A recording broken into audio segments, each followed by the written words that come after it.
Good morning! Kamusta mga araw nyo? So, time check, nasa 7 o'clock ng umaga.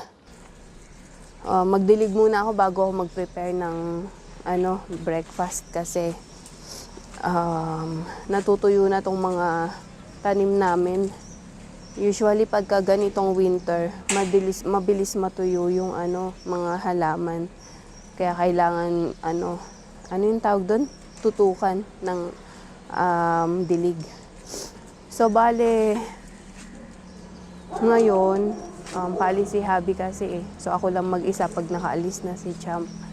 So, mag-prepare ako ng, linis-linis lang. Habang mag-isa ka, muni-muni. Muni-muni lang. Tapos, tapusin ko lang to. Dito kasi sa, na to, nagtanim kami ng mga, may luya, may mga, yung bok choy, tapos yung achar, pero hindi ko alam iluto. Ayan. Tapos may may bawang, sibuyas. Pero konti lang, yung gamit lang talaga namin sa bahay. Tapos, sabi ko nga magtanim kami ng coriander. Kasi yun yung madalas naming gamitin. May tanim kami dati, naubos ko na. Kaya magtanim na lang ulit kami sa sa susunod. At tapos, kumusta pala mga araw nyo? Ayan. Ayan. So, habang nagdidilig, mabilisan lang to kasi kailangan ko mag-prepare ng kay Champ, papasok siya kasi. So, habang nagdidilig, ang gandang pagmasda ng araw, yung sunrise ba? At peace. Ayun. Tapos, ano pa ba ang sasabihin ko? Hahula ng mga aso. Ganito usually ang routine ko sa umaga. Dilig, luto. Most ng time kasi nakukonsume ko sa kitchen. So, kaya minsan, ubos talaga ang time. Minsan nga hindi na ako. Pag naglaba ako, natatagalan pa ako magtiklob. Siguro maabot ng 2 araw, 3 araw bago ko matiklop yung mga damit. Lalo na pagka, Lalo na pag magluluto ako ng tinapay or magbe-bake ako ng tinapay. Nandun na lahat yung oras ko. Pero nakakapag-vlog pa rin eh, no? Ayun, ganun. Tingnan nyo tong puno na to. Ano to eh, curry leaves. Masarap to ilagay sa mga Indian food. Yung may Indian food, prito, yung ganyan. Kaya lang natuyo na siya. Sabi ko nga kay Santos, tanggalin na namin. Tapos eto, may tanim kami ditong dragon fruit, tapos mint, aloe vera. Tapos ito yung achar, pang-achar. Pero hindi ko ginagawa kasi hindi ako marunong. Yan, ito tuyo na oh. Sinipon na ako. Pagka ganito talagang winter, as in magpi-freeze yung kamay mo, ang lamig. Yung tubig parang galing sa freezer. Ay, ang lamig. Tapos usually nakakalamig lalo yung hangin ba? Simoy ng hangin. Mas nakakalamig. Tapos may mga cherry tomato kami, pero ayan, mga dry na. So, ganito lang ako sa umaga. Tapos pag wala nga si Habi, aalis siya. Ako lang mag-isa. So, luluto ko lang yung pagkain ni Champ. Hatid sa school. Ayun. Sa sobrang busy, hindi na ako nakakapag K-drama. Pero nung nasa UAE ako, after trabaho, yun na lang yung stress reliever ko sa UAE, manood ng K-drama. Tapos pag nagsawa sa K-drama, Chinese drama naman. Ayun. So, ayan, tapos na. Kaya ikutan ko pa ng isang beses. So, ayan, tapos na tayo. Patayin ko lang tong hose. Napakapayat ng hose namin eh. Oops. So, ilibot ko kayo sa garden namin. Mini garden. Ayan. Ito, mustard. Tapos ito, bok choy. Ayan. Tapos itong bagong tanim namin, ano yata ito, mustard din. Ayan. Tapos ito, luya yan. Pareho. Ito, achar. Ito yung ginagawang achar. Tapos ito, bawang. May onion pala kami dito. Ito, onion. Tapos ito yung luya. Tapos may beans na konti. Tapos ito. Ito yung dragon fruit. Tapos aloe vera, mint. Ito yung mint. Tapos, ayan. Patay na yung mga, cherry tomato. So, ito yung, namin sa umaga. Nakakatuwa pag nagsalita ka, umuusok sa lamig.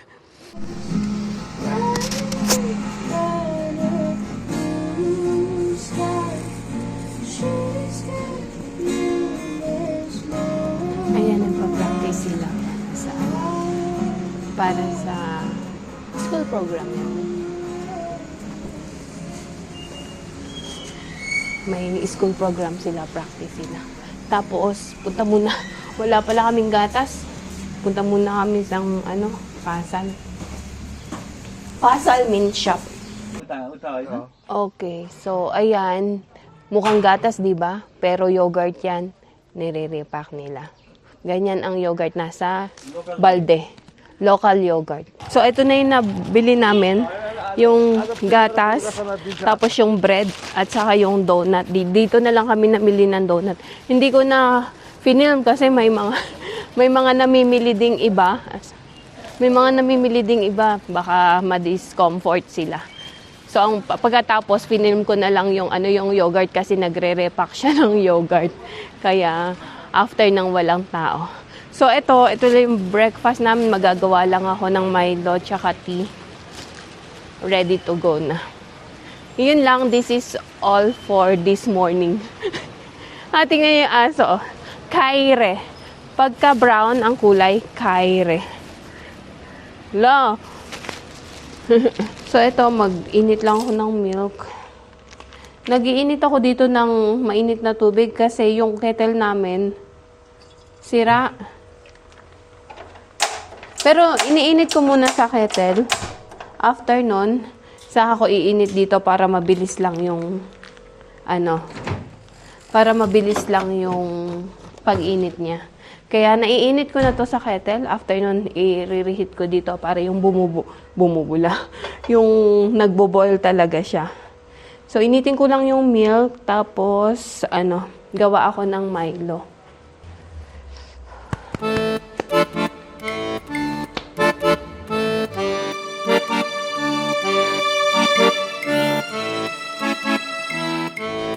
Magkape na lang pala ako para mabilis. So, Milo kay Cham, kape sa akin. Akalimutan ko pang mamili ng asukal. Wala na pala kaming asukal. Gusto niya na mahal.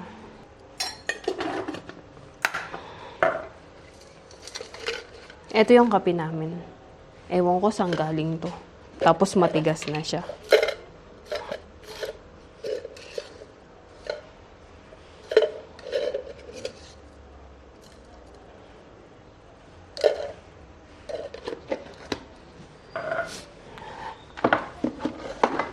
Kasya pa naman to para kay Jam.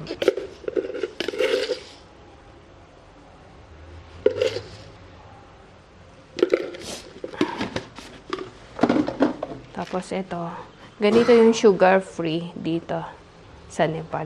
Hindi ko sure kung available din sa... Uy. Ayan.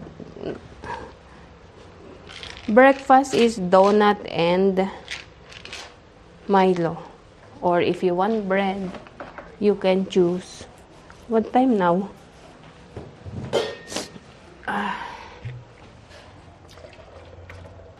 7:40. 50? 750 na pala.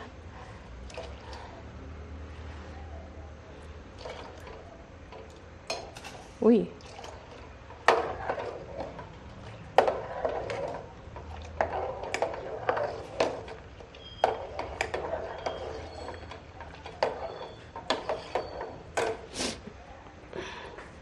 I think kailangan pa ng konting tubig. Itong mainit na yung nilalagay ko para mabilis.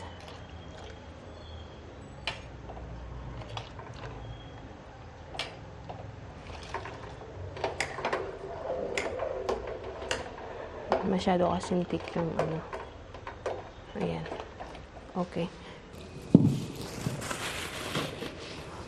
Pagka ganitong umaga, nagra-rush talaga ako. Palagi kasi late na ako kung nagigising alas 7. Tapos ang pasok ni Champ, ano. No, I did not wash this one.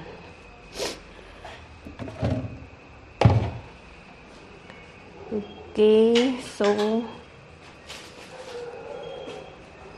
hintayin lang nating mag-boil.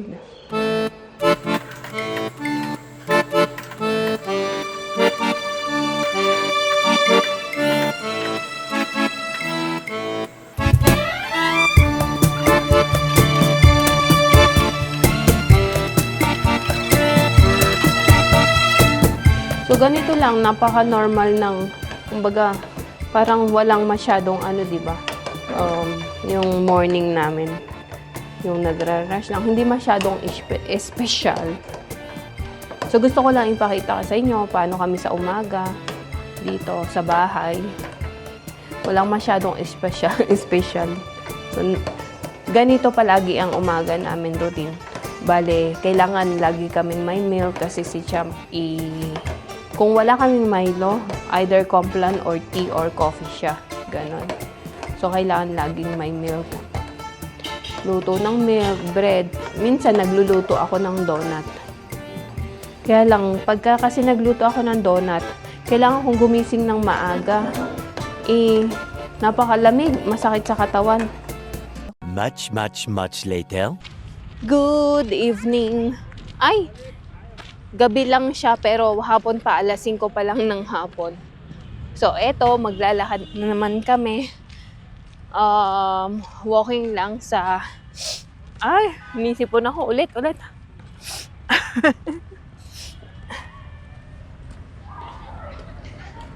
So, eto, maglalakad na kami. Walking lang. Dapat, plano naming mamili dito sa warehouse shop. Kaya lang ginabi na kami ng lakad. Na-late na kami ng lakad. So, may request kasi si Sis Mila. So, kuhanin natin yung items niya. Tapos, diretso na din ng walking. So, same way, ganun pa rin. Ayan ang way namin. Okay. Andito na kami sa may ano, tingnan nyo ang traffic, oh. Kada gantong oras ma-traffic. So, punta kami doon sa may...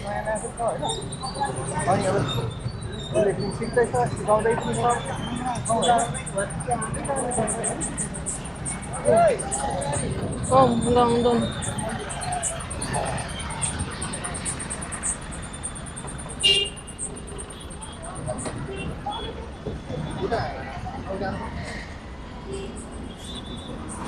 Oops.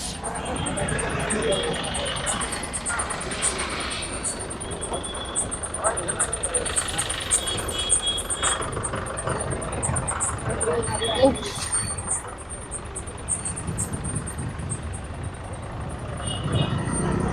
Baijani Bridge means purple bridge. Pero tingnan nyo, parang pink din siya, no? Hindi siya purple. Oh, tingnan nyo hanggang dun. Yun, sa site na yun. Chapel yun.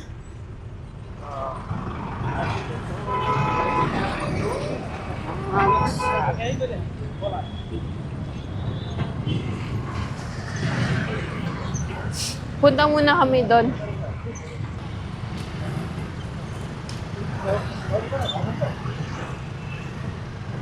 Later that same evening.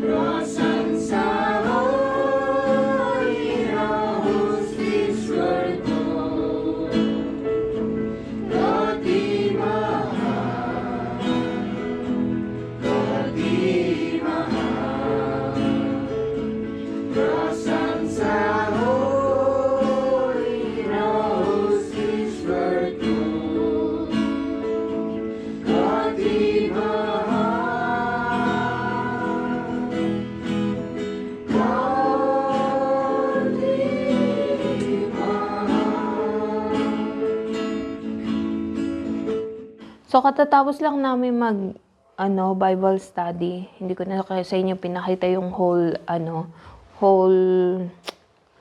ba tawag doon? Yung buong Bible study namin. So, bale, praise and worship. After nun, may prayer. Tapos, after nun, may message. So, ayun. Ngayon, magdi-dinner na kami. Late kami nagdi-dinner after. Bihira kami mag-dinner ng before the Bible study. So, ngayon, ang ipiprepare ko is itong noodles to dito sa Nepal. Pwede siyang, 3 ways siya pwedeng kainin. Either, pwede mo siyang i-open tapos kainin lang. Parang chips. Otherwise, pwedeng i-fry. Or, ngayon, lalagyan ko siya ng sabaw. Ganito siya, oh. Pero pwede siyang kainin. Sarap. So, ang tawag dito is YY.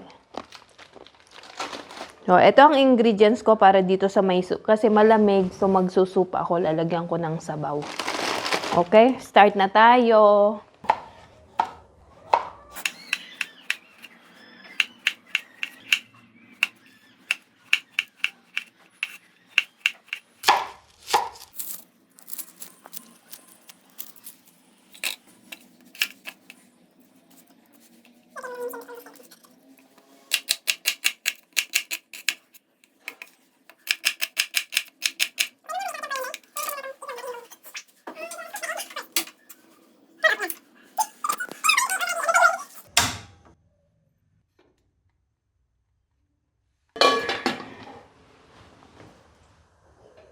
Okay. Okay na.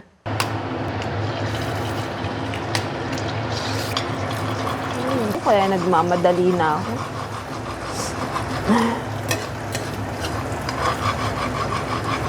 Dumikit. So, unahin ko lang i-fry itong egg.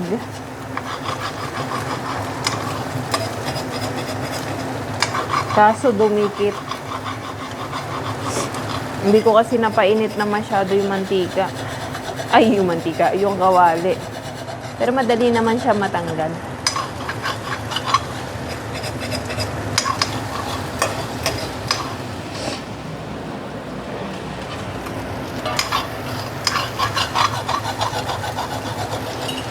So, ayan, pag ganyan na siya, tanggalin ko lang.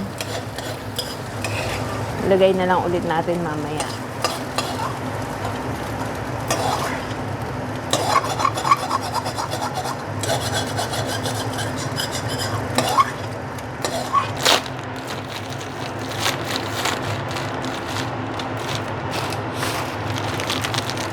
Papa. Natutulog ang mantika kasi malamig. Ito nyo ba? So, ito yung flavoring kasama ng noodles. Ilagay ko lang muna lahat. Mabilisan na luto. Kasi pag malamig talaga, nakakatamad gumalaw. Naka nakadalawang layer ng jacket. May jacket ako dito, tapos itong jacket na makapal. Kasi sumasakit yung likod ko sa lamig.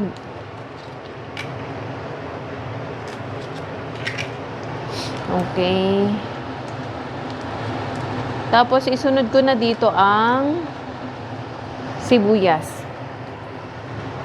Sibuyas na.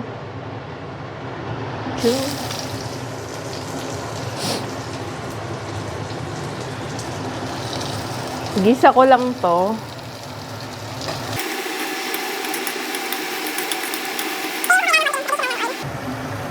Itong pang-spray ko, nasira yung ano. Okay, sunod ko yung kamatis. Kamatis. Dapat, pwede siyang lagyan ng cabbage, carrot, yung mga gulay-gulay ba? Kaso wala akong carrots tsaka cabbage, kaya ganyan na lang. Coriander na lang ilalagay ko. So, habang kailangan kasi, ako kasi gusto ko lutong-luto yung kamatis at saka sibuyas. Habang nag-andyan, ayusin ko lang muna tong coriander. Tanggalin ko yung mga sira. Gusto ko kasi masarap yung maraming coriander, kaya dinadamihan ko yung lagay. Malasa. Yung ganitong klaseng coriander, masarap maliliit. Kasi yung malalaki, walang lasa. Hindi, yung malalaki yung ano, matataas ang, basta ganun. Hindi ko ma-explain. Ayan, pag ganito na pwede, yung pwedeng nadudurog na tong ano, yung kamatis. Lagyan ko na siya ng tubig. Tubig na tayo. Okay?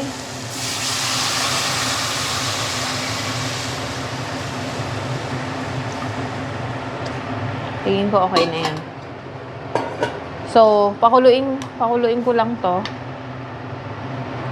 Wait lang natin kumulo. And then, i-ready ko na ang coriander. Okay. Kuhain na natin.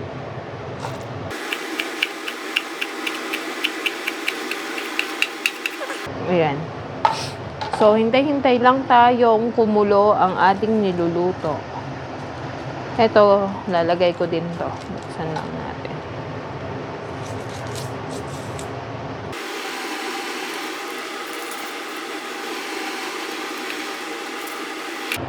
Okay, ganyan kumukulo na. Lagay na natin ang noodle. Ito, ano to, chili. So, hindi ako naglalagay ng chili. Nga pala, baka nagtataka kayo, bakit ganito? Sumama. Ba't ganito lang kinakain namin? Sa gabi talaga, hindi kami nagra-rice. Usually, bihira. Siguro, wala. Sa isang buwan, minsan wala. Hindi kami kumakain ng rice. Napaka-rare na kumain kami ng rice sa gabi. Ganito lang mga kinakain namin. Kahit yung si Jam. So, iwan muna natin hanggang sa lumambot siya. Maya-maya lagay na natin yung egg at saka ito. Then, finish. Kalat. Sinisipon na ako sa lamig. Grabe, ang lamig. Mas lalamig pa to.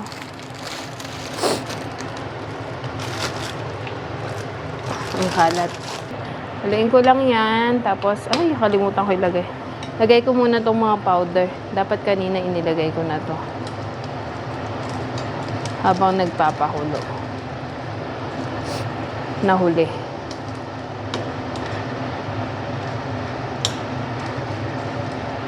Tapos lagay ko lang yung itlog.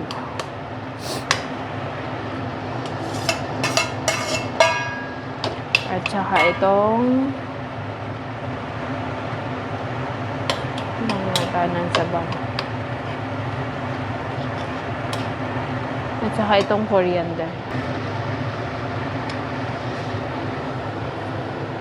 And then, luto na. Kain tayo. Ito ang aming dinner. Hindi po kami nagra-rice sa gabi. Napaka-rare. Inulit lang. Okay. Let's eat. Let's eat. Okay, kain tayo.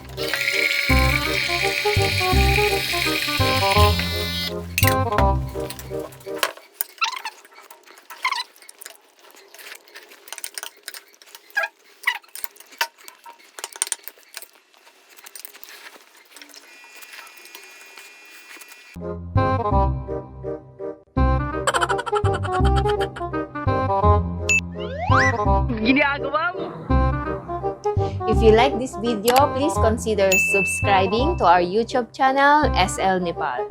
Thank you for watching. Have a nice day.